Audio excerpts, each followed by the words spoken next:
Hey everybody, got enough TTM returns to make a video today. Got it one out of the Metroplex. I got Springfield, Illinois. Got Rochester, New York, and I got Santa Clarita, California. So it's taking me quite a bit of time to get these returns. I think the first one I got was out from March the 10th. I knew I was going to have a slow run of TTM returns and stuff because it was just sometimes you just have those ebbs and flow of the hobby and everything like that. And right now it's just kind of a slow time. I do have stuff that's out there that should be coming back probably at the end of April. But they also have a lot of other neat little things going on to get some private signings like the Detroit Sports Spectacular, the National, and a couple of other cool little private signings that I want to take care of along the way as well. And then just hold out hope that some of the stuff I've already got out there makes its way out here and everything like that. But here we go. Let's get going. This is out of the Metroplex, Michigan.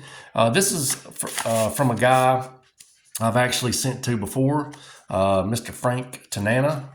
And if you've ever sent to Frank always sends his little testimonial here. Let's look at it real quick before we look into the card. He sends his little testimonial. I think he was like born again, a Christian stuff, but he always sends this, which is cool, and everything like that. But this is what I sent off to him. I got this about a month ago at a card show that we had here in town. It's the 1978 Topps ERA leaders. And it has Frank Tanana and John Candelaria on there. I've also sent to John Candelaria. So I got this one finished. And Frank is actually a free signer.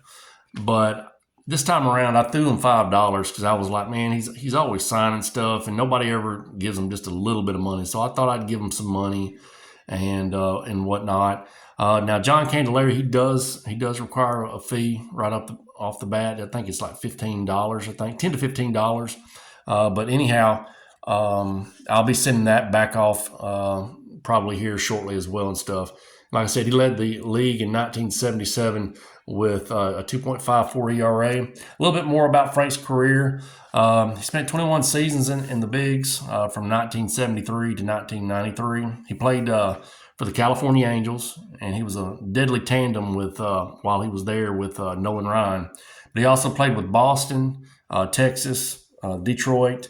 Yeah, and he split a season in 1993 with the New York Mets and the New York Yankees. Had a career win-loss record of 240 and 236 with the 3.66 ERA. Had a pretty good little WAR if you're into that type of deep metric and everything like that. But he had a career WAR of 57.1. And his stats, besides just his ERA in 1977, his ERA was obviously 2.54, but he had a 15-9 record with an 8.3 WAR, which is really a good WAR. But it only got him ninth place. And I looked at some of the guys that were in front of him, and it looked like there was a little bit of East Coast bias when it came to making the determination who won the Cy Young that year in the AL. The eventual winner was Sparky Lyle. Nolan Ryan, who played with him in 77, was above Frank. But for the most part, there was a lot of guys who looked like, it was Jim Palmer, like Sparky Lyle, Bill Campbell, a lot of East Coast guys that were Ron Guidry and those guys that were in front of them and stuff. And I think that there was a little bit of East Coast bias being played there because Frank had a pretty good year in 1977. So glad to get that one. That cost me a little bit of money. It didn't have to, but I appreciate what Frank does for us in the TTM hobby. All right. I was a little long on that one. Let's get here to Springfield, Illinois. And this is from let's see, how did I open this one? Oh, wait. It's a little funky here. Hold on. Bear with me, y'all. All right. I've opened these already, so. All right. And here we go. All right. And this is of Mr. Ben Ogilvy. Ben Ogilvy played from 1971 to 1986, 16 seasons. He played for Boston, Detroit, and Milwaukee. I think he's known in a lot of ways for being in Milwaukee as part of those really good teams in the early '80s. I guess the Harvey Wallbanger years of the those days.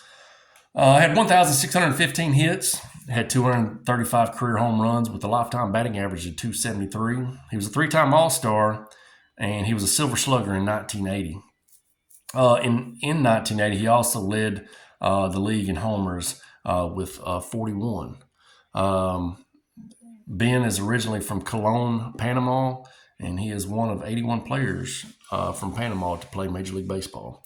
And as you can see on the back here, he has a very, very long career, and he had some cool little nicknames and some hobbies. His hobbies include swimming, table tennis, backgammon, and electronics. I think me and Ben could probably get along pretty well then. His teammates call him Benji and Spider-Man. So this is a Ben Ogilvy. This was a private signing, and I think it was $15. So we're really happy to get this one of Ben Ogilvy. All right. Next one is another private signing that we got. And let's see here. Put it off the side here. Okay. And this is Mr. Dickie Ray Knowles. And I want to say something real quick. That is a pretty good little signature from Mr. Dickie Ray Knowles. Dickie Knowles played from 1979 to 1990. I think he was mostly known as a reliever. He had a career win-loss record of 36 and 53. He was a member of the 1980 Philadelphia Phillies World Series championship winning team. During that playoff run in 1980, he pitched 7 and a third innings, and he had a 1.23 ERA. Dickie also pitched for the Cubs, the Rangers, Cleveland, Detroit, Baltimore, and he finished up his career about 10 years later with the Philadelphia Phillies in 1990 by pitching one game with them and stuff. I guess he had some issues with sobriety back during his career with the Cubs, and he got into a little bit of trouble, I guess, with getting in trouble with a police officer or something. And he had a incident, and I think he ended up being sober ever since then and stuff. But pretty interesting story in his Wikipedia page if you want to check it out and stuff. So this is Dickie Ray Knowles, and this was also a private signing, and I think I want to say it was like $8. All right. Last but not least, this is through TTM from Santa Clarita. Beautiful Santa Clarita. Never been there, but it must be beautiful. A lot of people live there. As you can see there's Mr. Say, and I think y'all can probably figure out who that is. Let's get it here. And this is Ron Say. I want you to look how he had it drop that Y there. He just dropped it like the pen just went, and he dropped that pen. So this is Ron Say, or also known as the Penguin. Ron played from 1971 to 1987. He played for the Dodgers from 71 to 82. Played for the Cubs from 83 to 86. And he played one singular season with the Oakland Athletics in 1987. He had a career batting average of 261 with 316 home runs and 1,139 RBIs. Six-time All-Star, and he is he was a member of the 81 World Series winning Los Angeles Dodgers in the strike-shortened season. He was also the MVP of that World Series. In 5 separate seasons, Ron received MVP considerations and MVP votes. I remember Ron as a kid, coming home from school and getting to watch the Cubs play on WGN during the days of Harry Carey and Steve Stone, and I got to know him from there. I know that a lot of other people probably know him for his time with the Dodgers. The infield of the Dodgers in the 70s and early 80s was pretty much locked in place for Tommy Lasorda back in those days. First base, he had Steve Garvey. Second base, he had Davey Lopes, who also played for the Cubs around the same time that Ron did. Third base, they had, at shortstop, they had Bill Russell, and at third base, they had Ron Say.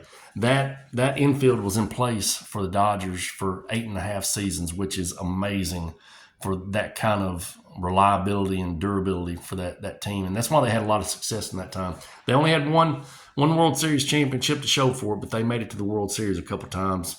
and they had to face some really tough Yankees teams and everything like that. But they finally got over the hump in '81 though as well. All right, folks. Well, getting a little long-winded here, but let's see what we got here. I know I'm not very good at this sometimes, but I got 3 additions to the 1985 Topps set, 372, 373, 374. I'm feeling like I can probably, by July, safely say I'm going to be somewhere around 385, maybe even 390. It's going to take me all year to get to 400, but we're going to do it. But also, let's throw in this little cool one here that I've got to Mr. Frank Tanana and his 1977 ERA earned run average leader from the 1978 Topps. All right, folks. Appreciate you watching, and y'all take care. Bye.